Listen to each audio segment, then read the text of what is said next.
Hello, I am Reverend Ryan Pulley, and we are the Soul Evolution Collaborative, and this is Strip Down Sunday. We are so thrilled to have this time with you to offer some inspiration and hopefully a new way of looking at life from our own unique Soul Evolution Collaborative way. And so we offer you this strip down experience for your Sunday morning. So the Soul Evolution Collaborative is dedicated to personal transformation and communal evolution. And we're so excited to have you join us today as we embark on this topic this month of a body of wisdom. And more specifically today, we're going to talk about loving the body. I know, take a deep breath. This could be a hard one. But before we jump in, two quick logistics. Everything that you could possibly want to know about Soul Evolution Collaborative and this community is found on our website, soulevolutioncollaborative.org. And I will also put the link in the chat, so feel free to visit our website and see all the fun and exciting things that are taking place, a lot of new stuff taking place. And this evening, the second Sunday experience, this is our second evening doing this, second Sunday doing this. And so it's a fun new experience. So join us for that adventure. It's communities with missions like ours that really are looking to bring change to the world. And so we're trying to actively create this world that works for everyone, this new way of being and doing things and interacting with ourselves and others and the world. And so if you're in any way in alignment with this message and able to help continue our mission, this kind of evolving ministry that is Soul Evolution Collaborative, we welcome your support. Donations can be made at soulevolutioncollaborative.org or through the link in the chat. All right, so let's get started. So monthly theme this month of Body of Wisdom. And so today we're talking about loving the body. Now, I'm going to take a little bit of maybe a different perspective on loving the body. I think that oftentimes we are told, or it's expressed, especially in spiritual communities or just in communities at large, that we should love our bodies and we should do this and do that. And oftentimes, especially with respect to our bodies and our experience, we are kind of should all over. We should eat this. We should eat that. We should exercise this way. No, wait, no. New things. We should exercise that way. We should do this and we should do that. And so I don't want this conversation of loving the body to come across as another should. Because often when we approach life in this kind of should and shouldn't, or should, specifically the should sort of mindset, then often we really feel bad when we don't do it. If it's something I should be doing and I'm not at that place right now, or I can't do that right now, then I often can feel bad about not being where I should be. So just for today, if we can just kind of remove the should from this conversation and really see this topic of loving the body as a journey. And so not a journey in that there's a destination at the end. When we do it all right, then boom, we have loved our body. We have reached the pinnacle of loving our body. Oh, I wish it was like that, but it's not. Just like the spiritual journey, the spiritual path, life itself is not like that. It is a journey. It's a journey of experiences. It's a journey of relationships. It's a journey of reflection. It's a journey of missteps. It's a journey of right steps. It's a journey of just this process, this constant evolving of our experience. And so this idea of loving our bodies, if we can look at it as a journey, that there's no destination, that the value is in the experience, the value is in the journey, the value it is seeing our bodies from new perspectives, the value is looking at other bodies from new perspectives. And so then it really becomes an exploration of a relationship and how we can use and look at our bodies from this perspective, that our physical bodies are the vehicle for our experiences. This physical body is the vehicle for our spiritual experience, our emotional experience, our mental experience, and yes, our physical experience. That none of those things are possible except through this body experiencing itself in this moment. And so when we start this journey of loving our bodies, it's really important to understand that our bodies, they have information to give us, and we can trust that information. Our bodies don't lie. And so when we oftentimes we get these societal messages that we can't trust our bodies, and that we shouldn't listen to our bodies, we should be doing this, this, and this. But if we can really look at our bodies, our emotional responses, the physical responses, the mental responses, as information that the body knows what it's doing, this blueprint of a body knows what it's doing. It knows what it needs to do and to have and to be in order to function in a way that is in alignment with what this blueprint is. And so really listening to our bodies, not in any sort of judgmental way, but just listening in this idea of just gathering information. I'm gathering information about how my body feels today without any judgment or saying it shouldn't feel this way, or I wish it didn't feel this way, or I wish it looked this way, or whatever. But just listening to our bodies as a way to gather information. And then as we begin to listen and develop this relationship with our bodies, for some of us, it may be the first time. Some of us may have kind of floated through life really kind of unaware that we had a body. And I know that sounds kind of silly or doesn't make sense, but I think for a lot of us, we have lived in a space where we're so disconnected from our bodies that, we forget we have a body.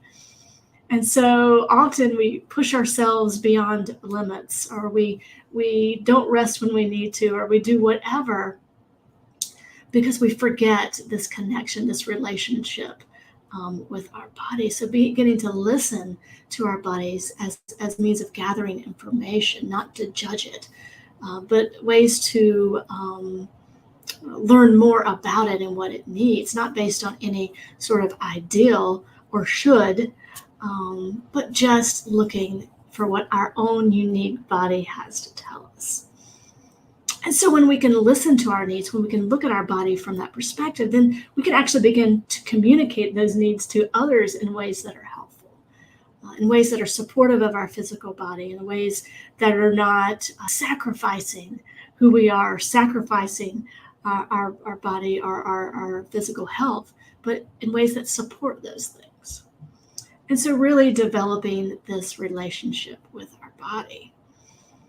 So Ernest Holmes, the founder of Science of Mind, said, "We live in a universe of pure, unadulterated spirit, of perfect being.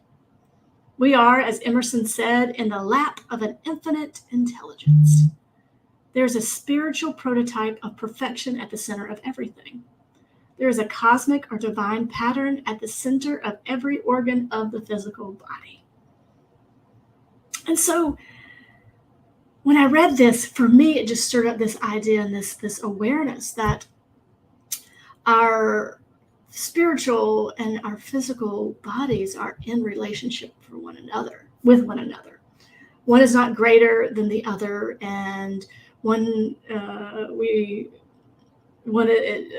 getting ready to say one should not be sacrificed for the other, so there's that should, but you know what I'm talking about. This idea that it's a perfect relationship, this physical and spiritual body, we're in perfect relationship with one another, and we don't have to sacrifice one for the other. We don't have to focus on one over the other. In essence, they are so intertwined and expressed in that way that they are in that relationship to one another. And so when we talk about loving our body, it is this relationship. So loving in relationships, like relationships with one another, doesn't always mean like. Just because we love someone doesn't mean that we like that they leave their dirty dishes on the counter, or their clothes everywhere, or this or that. You know how it works in relationship. But instead, this loving takes this awareness of the wholeness of the experience of the relationship. So this loving becomes more of this appreciation of all the aspects, even the aspects that we don't necessarily like in this moment, even the aspects that maybe aren't functioning in the way that we would like them to in this moment.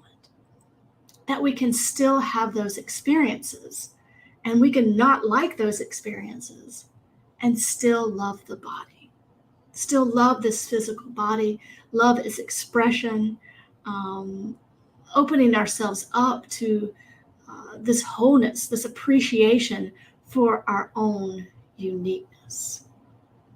And I think that can be challenging sometimes. It can be challenging. But if you look at relationships and how do we hone and grow and deepen in relationships, it is this one of respect. It is this one of listening. It is one of paying attention. It is one of being present. It's one of showing love and affection for. All those things are like integral to healthy relationships. Being able to express fully, being able to allow others to express fully. All these things are these little stepping stones in a healthy relationship. And so those same things can be kind of transposed into this conversation of loving the body. So loving the body doesn't become this kind of thing, this kind of like fake it till you make it sort of attitude, like, yes, I love my body. Yes, I love my body. Yes, I love my body. It doesn't become that sort of expression, but instead, when we look at loving our body from this idea of building a relationship with, then we can see all those opportunities, all those experiences, all the things that show up on our bodies as ways as we begin to put our attention on them, as we begin to look at our body from this lens of relationship too.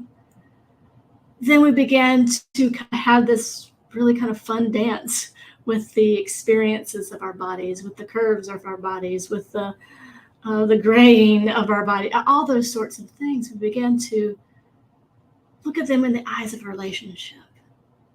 And then through this lens, we can begin to journey in this loving of the body, to see this body as something to be nurtured and loved and respected and honored and explored, and just listened to.